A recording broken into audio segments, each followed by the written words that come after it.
بالله من الشيطان الرجيم فمن شهد منكم الشهر فليصم وقال النبي صلى الله عليه وسلم الصوم لي وأنا أجزى به صدق الله العظيم وصدق رسوله النبي الكريم۔ بزرگان محترم اور عزیز دوستو،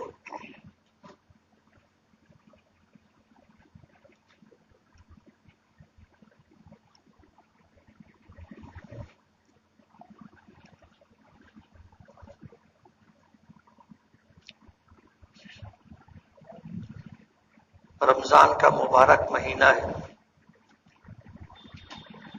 اور جو عبادت روزے کی ہم پر فرض کی گئی ہے یہ کوئی نئی عبادت نہیں ہے۔ پچھلے تمام انبیاء کرام علیہ الصلوۃ والسلام کی امت پر بھی روزے فرض کیے گئے تھے۔ پچھلے ہفتے میں نے اسی پر گفتگو کی تھی کہ قرآن کریم کی آیت یا ایھا الذین آمنوا کتب علیکم الصیام کما کتب علی الذین من قبلکم، کہ تم پر روزے فرض کیے گئے اسی طرح جس طرح پچھلی امتوں پر روزے فرض کیے گئے۔ تو یہ نئی عبادت نہیں ہے۔ جب دنیا بھر کے اہل ایمان یہ عبادت انجام دیتے رہے تو اس عبادت کا انجام دینا ہمارے لیے بھی مشکل نہیں ہے۔ بھوکا رہنا، پیاسا رہنا، اپنی خواہشات نفسانی سے روکے رہنے کا نام روزہ ہے، جیسے اس سے پہلے وضاحت کی جا چکی۔ تو روزہ کوئی نئی عبادت نہیں۔ رمضان کا مبارک مہینہ جو پائے گا اسے روزہ رکھنا پڑے گا، پھر وہ شہر کا رہنے والا ہو، دیہات کا رہنے والا ہو، مرد ہو، عورت ہو، جوان ہو، بوڑھا ہو، روزہ رکھنا پڑے گا۔ عبادات کے تئیں شریعت کا جو مزاج ہے کہ بچے کی عمر 7 سال ہو جائے اسے نماز پڑھنے کا حکم دو، اور 10 سال کی عمر ہو جائے تو نماز نہ پڑھنے پر سختی کرو،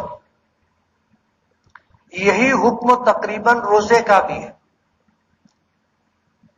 کہ یہ جو بچے ہیں انہیں روزے کی عادت ڈلواؤ۔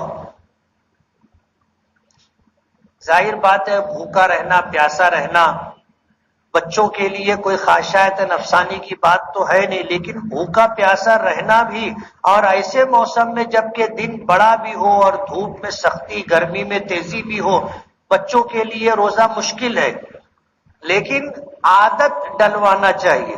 اور ہمارے یہاں ہم نے اپنے بڑوں سے سنا کہ دن میں 2 روزہ بچوں سے رکھواتے تھے، صبح سے لے کے دوپہر تک 1 روزہ، کھانا پینا بالکل نہیں، کہ آدھا دن ان کی بھوکا رہنے کی عادت ہو جائے، دوپہر میں ان کو کچھ کھلا پلا دیا، پھر شام تک کا روزہ۔ ابھی بچے میں اتنی سکت نہیں ہے کہ وہ روزہ مکمل کر سکے، لیکن اس کا مزاج بنے، اس کے دل و دماغ میں یہ بات آ جائے کہ میں روزہ ہوں۔ یہ تربیت کا ایک مزاج ہے، طریقہ ہے کہ اس دور سے گزر کر کے بچپن سے ہی نماز روزے کی جو تاکید شریعت نے دی ہے، اگر سرپرست اور ماں باپ بچوں سے اس طرح اہتمام کرائیں تو وہ زندگی بھر روزہ رکھیں گے۔ اور الحمدللہ ہمارا شہر اس سلسلے میں بیدار شہر ہے، چھوٹے چھوٹے بچے روزہ رکھتے ہیں، اور ہمارے یہاں چھوٹے بچے روزہ رکھ لیے تو ان کا فوٹو اخبار میں چھپے، یہ مزاج نہیں ہے، اس لیے کہ اتنے بچے روزہ رکھتے ہیں کہ اگر چھپوانا شروع کرے تو اخبار میں پھر دوسری خبر کی جگہ نہیں رہے گی۔ دوسرے شہروں میں اگر بچے روزہ رکھ لے تو ان کو تو بہت زیادہ وہ ہوتا ہے کہ اتنے چھوٹے بچے نے روزہ رکھا، وہ اخبار میں دیتے ہیں۔ تو روزہ ہماری فطرت کے مطابق، لا یکلف اللہ نفسا الا وسعها، اللہ تعالیٰ کسی کو اس کی طاقت سے زیادہ مکلف نہیں کرتا۔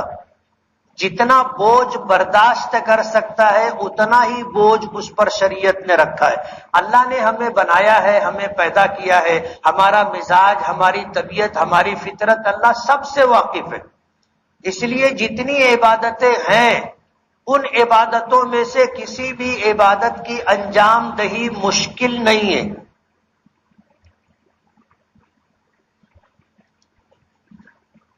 روزہ رکھنے سے آج دنیا اس بات کی معترف ہے کہ سائنسی طور پر بھی اس کے بے شمار فائدے، ہمیں اس سے کچھ لینا دینا نہیں ہے، ہم تو اللہ کی عبادت کرتے ہیں۔ کیوں کہ یہ بندگی ہے۔ بندگی اور تعبد کا مطلب یہ ہے کہ ہم حکم کو پورا کر رہے ہیں، یہ حکم ہمیں کیوں دیا گیا ہے اور اس عبادت کو کرنے سے کیا فائدہ ہوگا، اس سے ہم کو کوئی مطلب نہیں۔ اس کا نام ہے بندگی اور تعبد، کہ یہ میرے پروردگار کا حکم ہے، مجھے کرنا ہے بس۔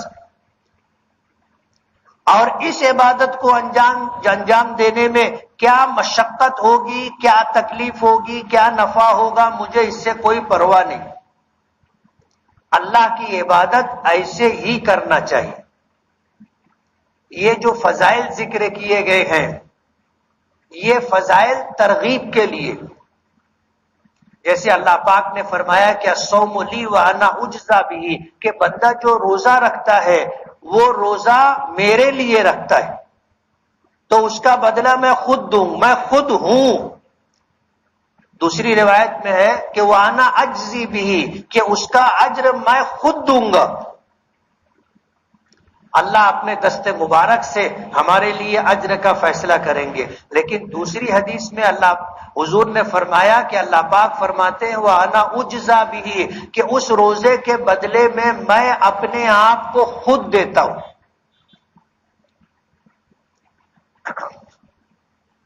محمود غزنوی کا ایک غلام تھا ایاز، بہت سمجھدار تھا، لیکن دیکھ دکھاؤ میں خوبصورت نہیں تھا، حبشی تھا، رنگ کالا تھا، ناک نقشے بھی ویسے نہیں تھے جو خوبصورت لوگوں کے ہوتے، لیکن ذہین سمجھدار بہت تھا، مزاج شناس تھا۔ ایک خادم وہ ہوتا ہے کہ اس کو ہر کام کے لیے بولنا پڑتا ہے کہ پانی لا، یہ گلاس اٹھا کے وہاں رکھ، یہ تولیہ سیدھا کر دے، وہ چپل وہاں ٹیڑھا ہے الٹا ہے اس کو سیدھا کر دے۔ وہ خادم ہوتا ہے، اس کو خود زیادہ نہیں سمجھتا۔ ایک خادم وہ ہوتا ہے جو مزاج شناس ہوتا ہے کہ جو میرا مخدوم ہے جس کی میں خدمت کر رہا ہوں اس کا مزاج کیسا ہے، تو وہ ہر کام اس کے مزاج کے مطابق کرتا ہے، اور یہاں تک وہ مزاج شناس ہو جاتا ہے کہ مخدوم کیا چاہتا ہے اور اس وقت اسے کس چیز کی ضرورت ہے اس کو بولنا نہیں پڑتا، وہ خود ہی سب کر دیتا ہے۔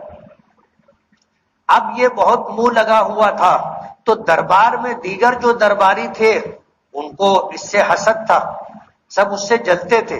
ہوتا ایسا ہی ہے، ایسا ہوتا ہے کہ جب ایک مقام سبھی لوگوں کا ہے اور اس میں کسی کو زیادہ چاہت اور محبت مل رہی ہے تو پھر وہ حسد اور ایک دوسرے کے خلاف کینہ ایک فطری بات ہے، تو لوگ اس کے پیچھے پڑے رہتے تھے۔ اور ان کے بہت سارے واقعات بھی ہیں۔ بادشاہ نے جب لوگوں کی بار بار شکایتیں آئی سنی تو ایک مرتبہ اس نے ایک پروگرام رکھا کہ سب کے ہاتھ میں اس نے قیمتی پتھر دیے اور ہتھوڑی دی اور حکم دیا کہ اس کو توڑو۔ تو ایاز نے فوراً جو ہے اس قیمتی پتھر کو توڑ دیا۔ باقی سب لوگ بادشاہ کا منہ دیکھتے رہے۔ کچھ لوگوں نے کہا کہ عالی جاہ یہ تو بہت قیمتی پتھر ہے، کیوں اس کو توڑوا رہے ہو، نقصان ہوگا۔ ایاز نے کوئی پرواہ نہیں کی۔ محمود غزنوی نے کہا یہ ہے حکم کی تعمیل، تمہارے نزدیک پتھر قیمتی ہے اور اس کے نزدیک میرا حکم قیمتی ہے، کہ میں نے حکم دیا توڑ دو تو اس نے توڑ دیا، حالانکہ نقصان ہے، اور تمہارے نزدیک میرے حکم کی پرواہ نہیں ہے. تم نے میرا حکم ایک طرف رکھا اور اس پتھر کو ایک طرف رکھا، اور تم نے پتھر کو ترجیح دی، میرے حکم کو تم نے نظر انداز کیا. اس لیے میں آیات سے محبت کرتا ہوں.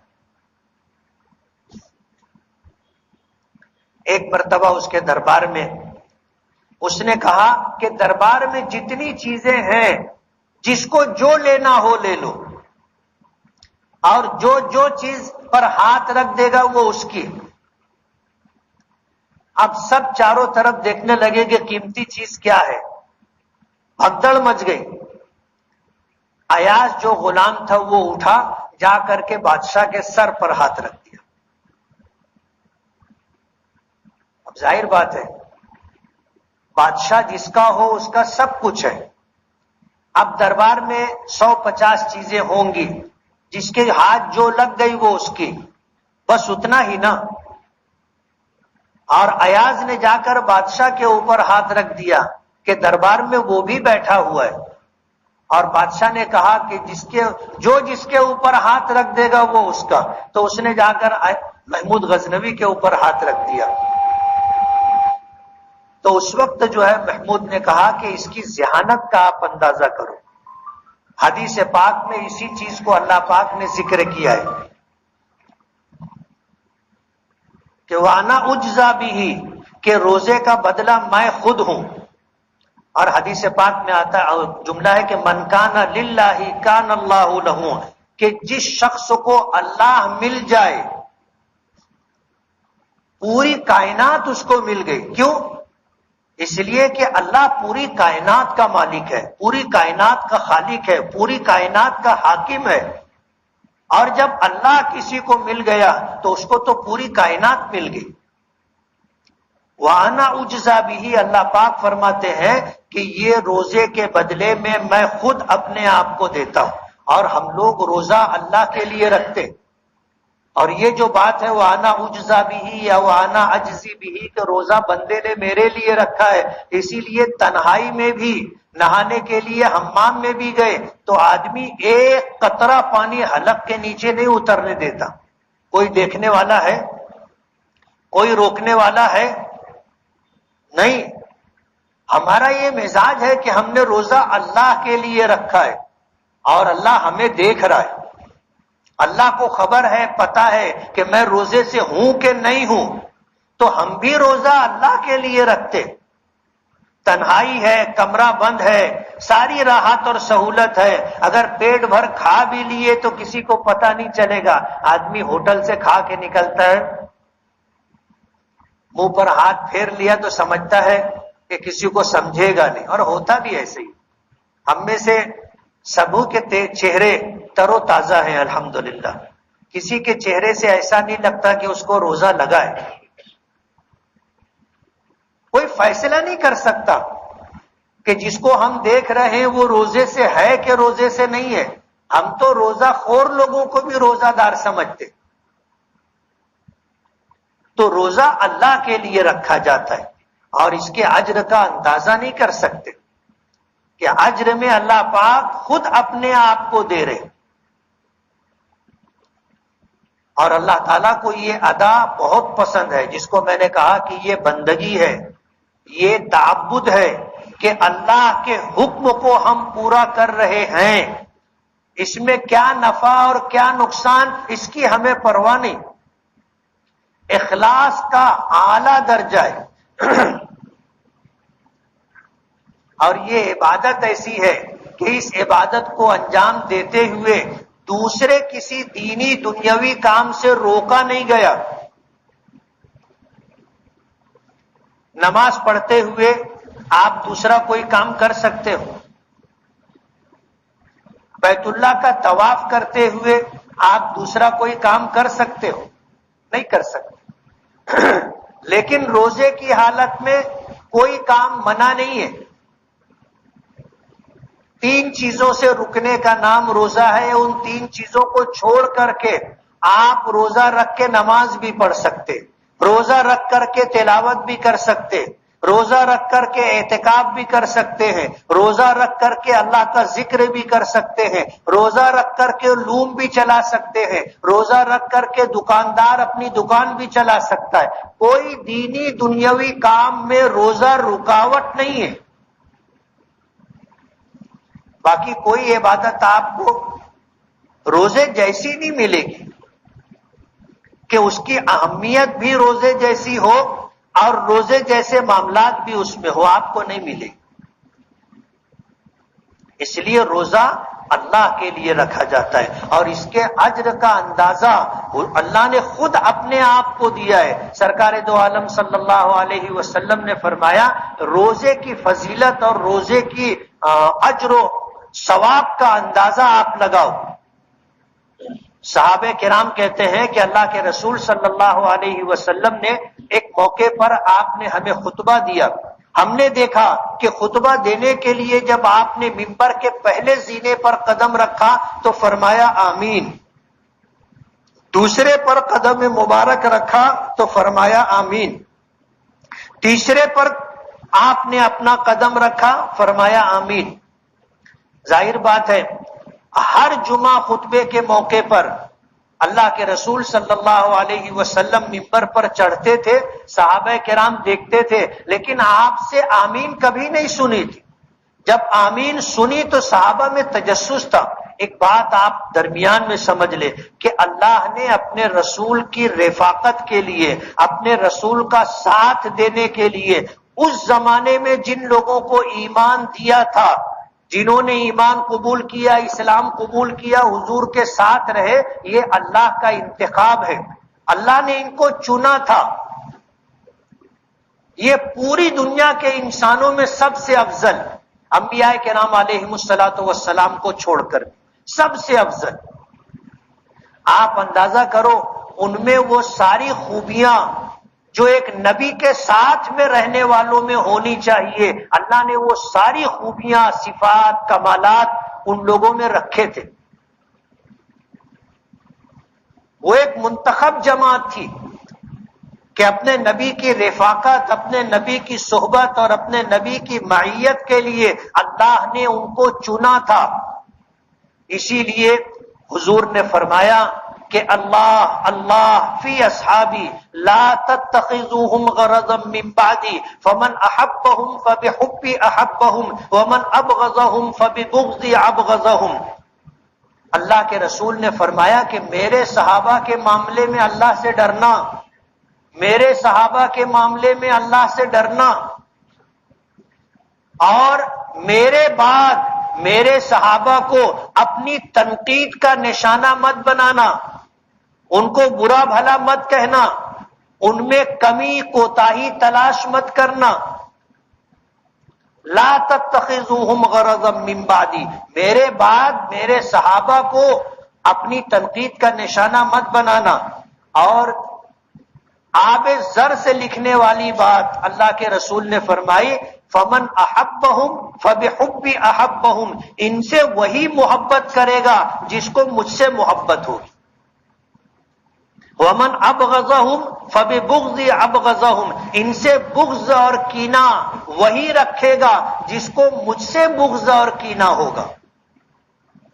تو صحابہ کرام وہ منتخب جماعت ہے کہ اللہ نے پوری انسانیت میں سے ان کو چنا تھا اور اپنے نبی کا ساتھی بنایا تھا۔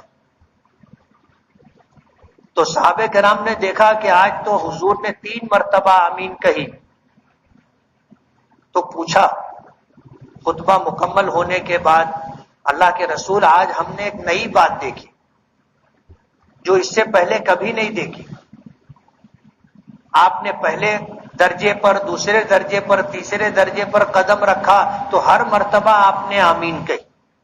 حضور پاک صلی اللہ علیہ وسلم نے فرمایا کہ جب میں نے پہلے زینے پر قدم رکھا تو حضرت جبرائیل تھے، انہوں نے بد دعا دی کہ ہلاک ہو وہ شخص جس نے اپنے ماں باپ کو یا دونوں میں سے کسی ایک کو بڑھاپے میں پایا اور ان کی خدمت کر کے اپنے لیے جنت نہیں حاصل کر لی۔ تو میں نے کہا آمین۔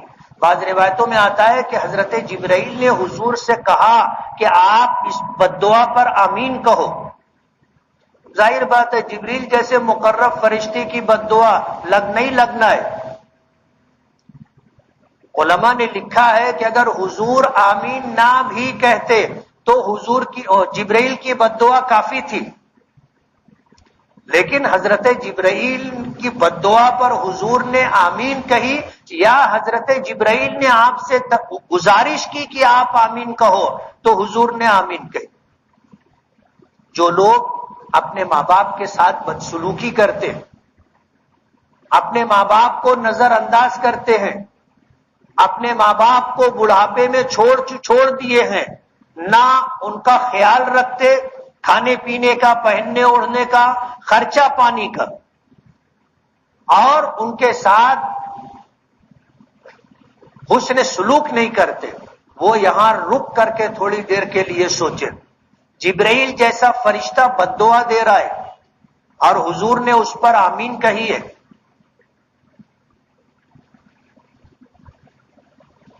جن لوگوں کا سلوک اپنے ماں باپ کے ساتھ اچھا نہیں ہے، اسے جبرائیل کی بد دعا اور حضور کی آمین.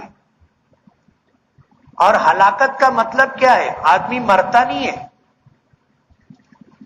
ہلاکت کس کو بولتے ہیں؟ یہ ایک عربی لفظ ہے، اردو میں استعمال کیے، بولے کہ فلاں شخص ہلاک ہو گیا، مطلب گیا. عربی میں ہلاک کا یہ مطلب نہیں ہے. عربی میں ہلاکت کا مطلب یہ ہے کہ مصیبت اور پریشانی میں آخری حد تک چلا گیا.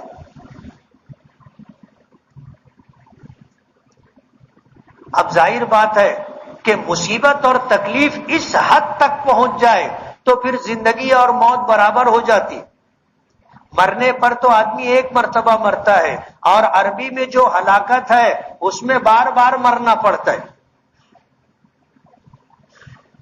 بار بار آدمی مرتا ہے، دم نہیں اکھڑتا، اکھڑنے جیسا ہو جاتا ہے.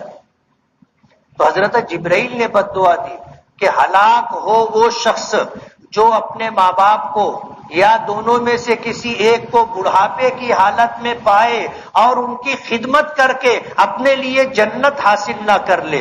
حضور نے فرمایا آمین. دوسرے درجے پر قدم رکھا تو حضرت جبرائیل نے بد دعا دی کہ ہلاک ہو وہ شخص جس کے سامنے آپ کا ذکر مبارک ہو، آپ کا نام لیا جائے اور وہ آپ پر درود نہ بھیجے. حضور نے فرمایا آمین. سرکار دو عالم صلی اللہ علیہ وسلم کے ہم پر بے پناہ احسانات ہیں، ہم اندازہ نہیں کر سکتے. شاید ہم نے کبھی سنجیدگی سے اس بارے میں غور کیا ہو، اکیلے بیٹھ کر کے سوچا ہو کہ اللہ کے رسول صلی اللہ علیہ وسلم کے آنے سے انسانیت کو کیا ملا. یہ ایک موضوع ہے جس پر تفصیلی گفتگو کی جاتی ہے کہ آپ کے آنے سے پہلے دنیا میں انسانوں کا کیا حال تھا، انسانیت کہاں تھی، اور آپ کے آنے کے بعد، آپ کی تعلیمات و ارشادات کے بعد اللہ پاک نے انسانوں کو اور انسانیت کو کیا عطا کیا. یہ ایک پہلو ہے حضور کی سیرت کا جس کو پڑھنا چاہیے، جس کو سننا چاہیے، جس پر غور کر کے سمجھنا چاہیے کہ اللہ پاک نے سرکار دو عالم صلی اللہ علیہ وسلم کے ذریعے انسانیت کو کیا دیا ہے. ہم نے کبھی غور نہیں کیا تو ہمیں پتہ نہیں ہے کہ اس کپڑے کے نیچے کیا ہے. ایک اندازہ آپ کرو، جہالت اتنی تھی کہ راستے میں ایک آدمی پیر پھیلا کر کے بیٹھا تھا تو آنے والے نے پیر نام کر کے گزرنا گوارا نہیں کیا، تلوار نکالی، پیر کاٹ دیا، پھر آگے بڑھا. جہالت اتنی تھی کہ اپنے بچوں کو اپنے ہاتھوں قتل کر دیا کرتے. درندگی اتنی تھی. بیٹا ہو بیٹی ہو کھلانا پڑے گا، خرچہ اٹھانا پڑے گا. بچے پیدا ہوتے تھے انہیں قتل کر دیا جاتا تھا. اور بچی پیدا ہوتی تھی اس کو زندہ دفن کر دیا جاتا تھا، عورتوں کو جانوروں کی طرح خریدا بیچا جاتا تھا، کوئی حیثیت نہیں تھی عورت کی۔ بے شمار ایسی چیزیں ہیں جو نبی کریم صلی اللہ علیہ وسلم کے احسانات میں سے ہم نے کبھی غور نہیں کیا، اس لیے ہمیں پتہ نہیں ہے، ورنہ حضور کے اتنے احسانات ہیں کہ ان احسانات کے بعد اگر آپ کا نام مبارک آئے، آپ کا ذکر مبارک ہو اور ہم درود نہ پڑھیں، جبرائیل کی بد دعا ہے، جبرائیل کی بد دعا ہے کہ ایسا شخص ہلاک ہو، حضور نے آمین کہی۔ اور تیسری بات، تیسرے درجے پر قدم رکھا تو فرمایا کہ ہلاک ہو وہ شخص جو رمضان کا مبارک مہینہ پائے اور اس کی مغفرت نہ ہو۔ پچھلے ہفتے میں نے یہی بات کہی تھی، آپ کو یاد ہوگی کہ یہ رمضان آیا ہے، ہماری مغفرت ہونی ہی چاہیے، ورنہ مغفرت بھی نہیں ہوگی اور جبرائیل کی بد دعا اور حضور کی آمین بھی ہمارے سر لگ جائے گی۔ اللہ نے رمضان کا مبارک مہینہ دیا ہی اس لیے ہے کہ ہماری بخشش ہو جائے۔ اللہ نے رمضان اس لیے دیا ہے ہمیں۔ اس امت پر اللہ کے احسانات میں سے ایک بہت بڑا احسان رمضان کے روزوں کی فرضیت ہے۔ حدیث پاک میں آتا ہے، اللہ کے رسول صلی اللہ علیہ وسلم نے فرمایا کہ میدان محشر میں 120 صفیں ہوں گی انسانوں کی، 120 صفیں، اور حضور نے فرمایا کہ میرا گمان ہے کہ ان میں سے آدھی صفیں جو ہے میری ہوں گی، میری امت کی ہوں۔ صحابہ کرام نے کہا اللہ اکبر۔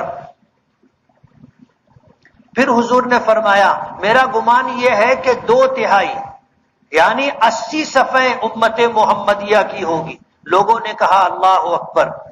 مسلم شریف کی روایت ہے۔ اور پھر حضور پاک صلی اللہ علیہ وسلم نے فرمایا کہ یہ جو 120 صفیں ہوں گی ان میں سے اکثریت میری امت کی صفیں ہوں گی اور یہ جنت میں جائے گی۔ اب ظاہر بات ہے اتنا بڑا اجر و ثواب اس امت کو دیگر امتوں کے مقابلے میں سب سے زیادہ ملے گا تو کیسے ملے گا؟ آپ ان کی عمریں دیکھیے، اپنی عمر دیکھو، وہ 1000 سال جیتے تھے، ہم 50-60 سال جیتے۔ ہم تو نیکیوں میں ان کی برابری نہیں کر سکتے، ہم نیکیوں میں ان سے آگے نکل جائیں، اس کے لیے اللہ پاک نے ہمیں 5 وقت کی نماز دی ہے، رمضان کا روزہ دیا ہے، زکوٰۃ دی ہے، حج کا عمل دیا ہے، اور بے شمار چھوٹے چھوٹے اعمال ہیں جن کو کرنے پر اللہ بے پناہ اجر دیتا ہے۔ جیسے کسی نے اشراق کی نماز پڑھی، فجر کی نماز پڑھ کر کے اپنی مسجد میں رکا رہا اور سورج طلوع ہوا، مکروہ وقت ختم ہو گیا، 2 4 6 رکعتیں اس نے پڑھ لی، اللہ پاک اسے مقبول عمرے کا ثواب عطا کریں گے۔ بعض روایتوں میں آتا ہے مقبول حج کا ثواب عطا کرے، روز حج کا ثواب مل سکتا ہے۔ اور ہماری جامع مسجد میں تو بہت آسان ہے، ہمارے یہاں فجر تاخیر سے ہوتی ہے، فجر تاخیر سے ہوتی ہے، آدمی فجر کی نماز پڑھے اس کے بعد آدھا گھنٹہ بھی نہیں رہتا، یہ میں آدھا گھنٹہ زیادہ بول رہا ہوں، آدھا گھنٹہ بھی نہیں رہتا، آپ مسجد میں رکیں، تلاوت کرے، اللہ کا ذکر کرے، دعا کرے، اشراق کا وقت ہو جاتا ہے۔ اشراق کی 2 رکعت 4 رکعت پڑھیں، آپ چلے جائیں، دن کا آغاز آپ نے جیت کے ساتھ شروع کیا۔ کہتے نا کہ صبح ہوتی ہے انسان اور شیطان کا مقابلہ ہوتا ہے، جنگ ہوتی ہے، جو فجر کی نماز نہیں پڑھتے وہ ہار گئے، اور جنہوں نے اٹھ کر کے فجر کی نماز مسجد میں آ کر باجماعت ادا کی، وہ پہلا مقابلہ تھا شیطان سے جس میں وہ جیت گئے۔ تھوڑی دیر رک گئے، اشراق کی نماز پڑھ لی، ایک حج عمرے کا ثواب اللہ پاک دے گے۔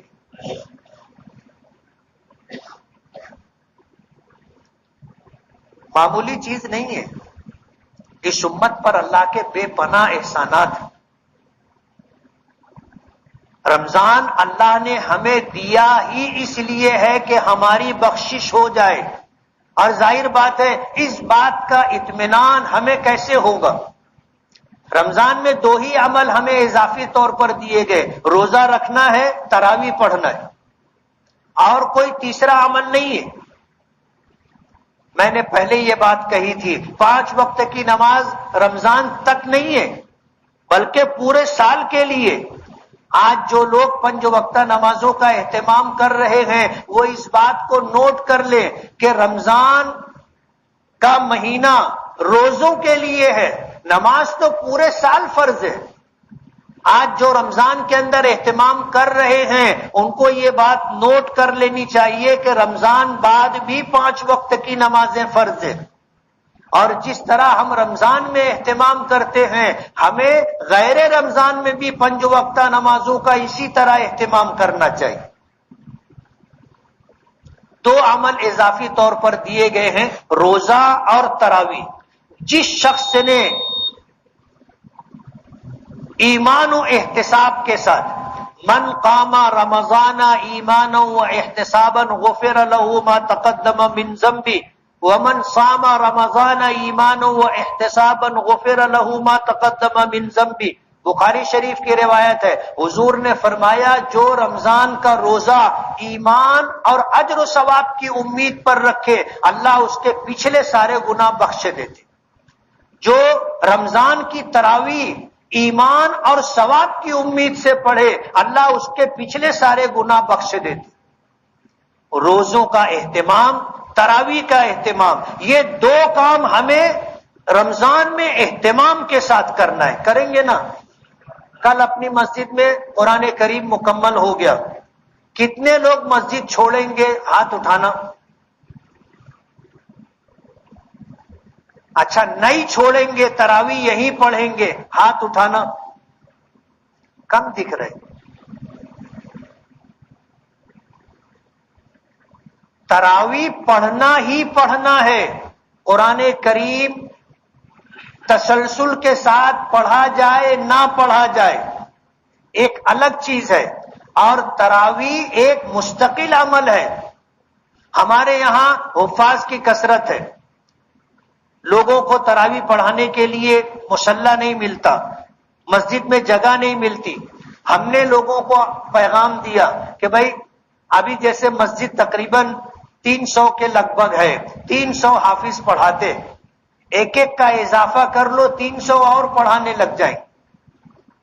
ہم نے تو 3 کر دیا مسجد میں کہ 3 حافظ مل کے پڑھا رہے. اس میں فائدہ بھی ہے، نقصان بھی ہے. وقت نہیں ہے کہ میں فائدہ اور نقصان بتاؤں، لیکن حفاظ کرام کو تراویح میں قرآن پاک پڑھنے کا موقع مل جائے. ہم نے 1 سے 2 کیا، 2 سے 3 کیا. اللہ کا احسان ہے ہمارے شہر میں 1980 کے بعد سے قرآن کریم کو لے کر کے جو بیداری آئی ہے وہ قابل رشک ہے، قابل شکر ہے، قابل فخر ہے کہ اس سال اپنے شہر مالیگاؤں میں اور بچیوں اور بچوں کو ملا کر کے تقریباً 500 بچے بچیاں حافظ ہوئی. اور یہ معمولی نعمت نہیں ہے.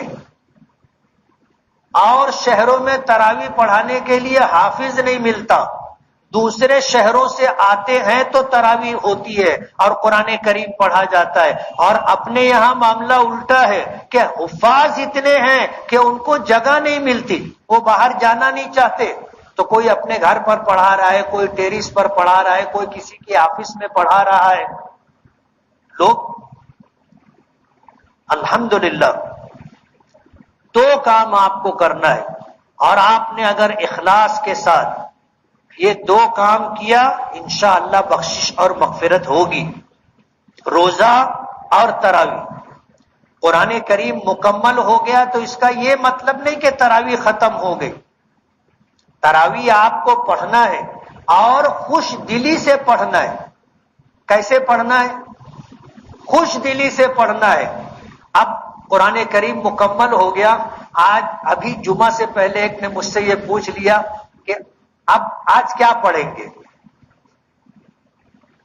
اس کو ٹینشن ہے کہ اگر کل کی طرح 1.5 پارہ پڑھے تو مسجد بدلنی پڑے گی. یہ ٹینشن نہیں رہنا چاہیے. امام کے تابع رہنا چاہیے منڈی ڈال کے. ہم لوگ نیت کیا کرتے؟ پیچھے اس امام کے، بس امام کو کیا کرنا ہے وہ کرے. اور امامت کی ذمہ داری بہت بڑی ہے. حضور پاک صلی اللہ علیہ وسلم نے فرمایا الامام ضامن، امام پوری مسجد کے مصلیوں کی نماز کا ذمہ دار ہوتا ہے. اگر نماز نہیں ہوئی امام کی تو کسی کی نہیں ہوگی. حساب کتاب کون دے گا؟ امام دے گا. امام دے گا. بہت بڑی ذمہ داری ہے. معمولی سا بھی کوئی اگر معاملہ ہو جائے امام کو نماز کے سارے مسائل معلوم رہنا چاہیے. اور شریعت کی روشنی میں تقوی پرہیزگاری کے ساتھ احکام صلاۃ کی پابندی کے ساتھ اسے امامت کرنا ہے. جتنی بڑی ذمہ داری ہے اتنا ہی اجر بھی ہے. امام کی اقتداء میں جتنے لوگوں نے نماز پڑھی ہے سب کو اللہ جتنا اجر دے گا، ان کو نماز پڑھنے پر جتنا اجر ملے گا سب جمع کر لو اتنا ثواب اکیلے امام کو ملتا ہے. اور میں نے شکر کے طور پر یہ بات کہی تھی کہ مالیگاؤں آیا اس وقت سے جامع مسجد کی امامت، اب پابندی نہیں ہو پاتی.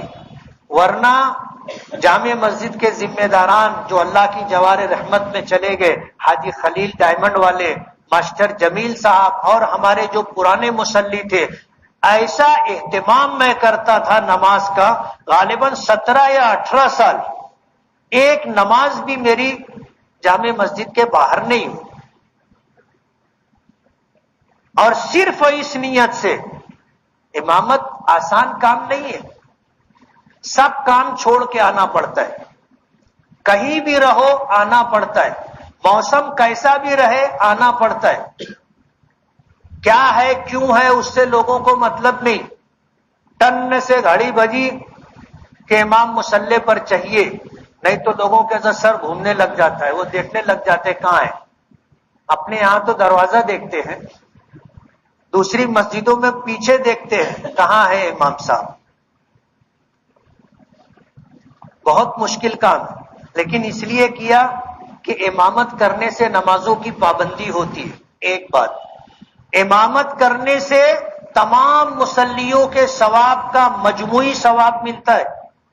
اور جامع مسجد میں ایک نماز کا ثواب 500 گنا بڑھ کر کے ملتا ہے.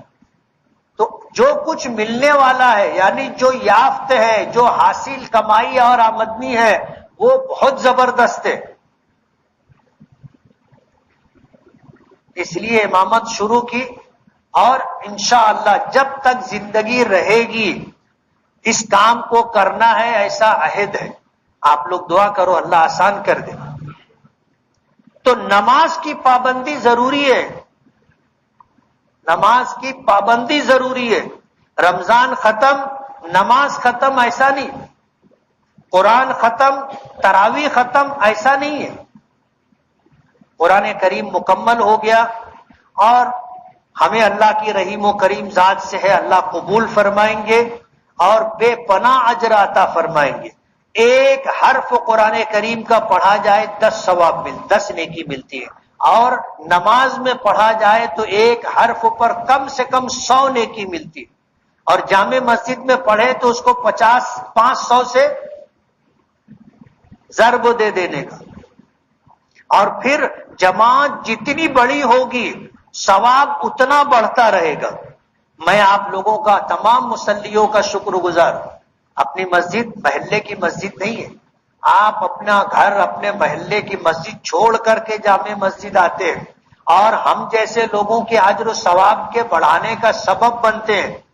ہم ائمہ کرام آپ لوگوں کے شکر گزار ہیں. آپ آتے ہو ہماری نیکی بڑھ جاتی ہے. اس لیے قرآن ختم ہو گیا، تراویح ختم ہو گئی نہیں.